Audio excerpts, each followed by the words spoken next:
இன்றைக்கி நாம் பார்க்க போகிற ரெசிபி கடுகு குழம்பு எப்படி செய்யலான்னு பார்க்கலாமா. ஸ்டவ் ஆன் பண்ணிவிட்டு ஒரு பாத்திரத்தில் 4 ஸ்பூன் கடுகு சேர்த்துக்கோங்க.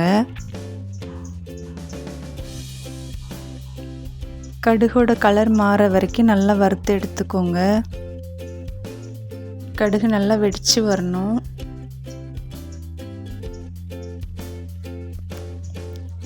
இப்போ கடுகு நல்லா வறுத்ததுக்கப்புறம் ஆற வச்சு மிக்ஸி பவுலில் போட்டு நல்லா அரைச்சி பவுடராக எடுத்து வச்சுக்கோங்க.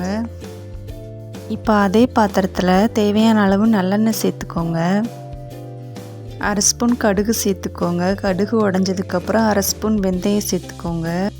வெந்தயத்தோட கலர் மாறினதுக்கப்புறம் நம்ம எடுத்து வச்ச சின்ன வெங்காயம் சேர்த்துக்கோங்க. நான் இன்றைக்கி ஒரு 20 சின்ன வெங்காயத்தை 2 பீஸாக கட் பண்ணி சேர்த்துருக்கேன். வெங்காயத்தோட கலர் நல்லா கோல்டன் ப்ரௌன் கலரில் வர வரைக்கும் வதக்கிக்கோங்க. ஒரு 10லேருந்து 15 சின்ன பல் பூண்டு எடுத்துக்கோங்க. அதையும் சேர்த்து நல்லா வதக்கிக்கோங்க. கொஞ்சமாக கருவேப்பிலை சேர்த்து வதக்குங்க. ஒரு 2 சின்ன சைஸ் தக்காளியை நீள்வாகில் கட் பண்ணி சேர்த்து வதக்கிக்கோங்க.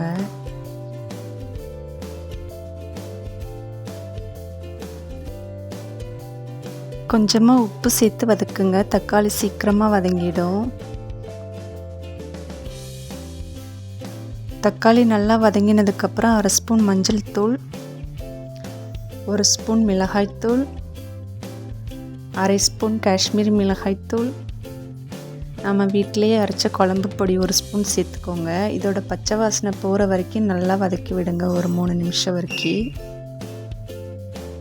சின்ன எலுமிச்சம்பழ சைஸ் புளியை கரைச்சி தண்ணி மட்டும் சேர்த்துக்கோங்க.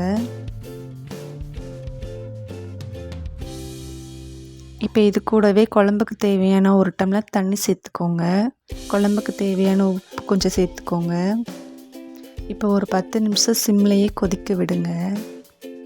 10 நிமிஷத்துக்கு பிறகு நம்ம வறுத்து வச்ச இல்லையா கடுகு, அதை பவுடர் பண்ணி சேர்த்துக்கோங்க.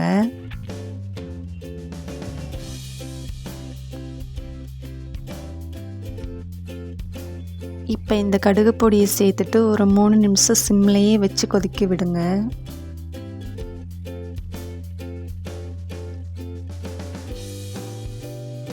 இப்போ குழம்பு நல்லா எண்ணெய் பிரிஞ்சு வர ஸ்டேஜில் கொஞ்சமாக மண்டை வெல்லம் சேர்த்துக்கோங்க.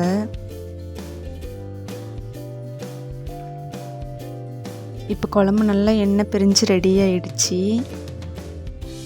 இப்போ இந்த ஸ்டேஜில் ஸ்டவ் ஆஃப் பண்ணிக்கோங்க.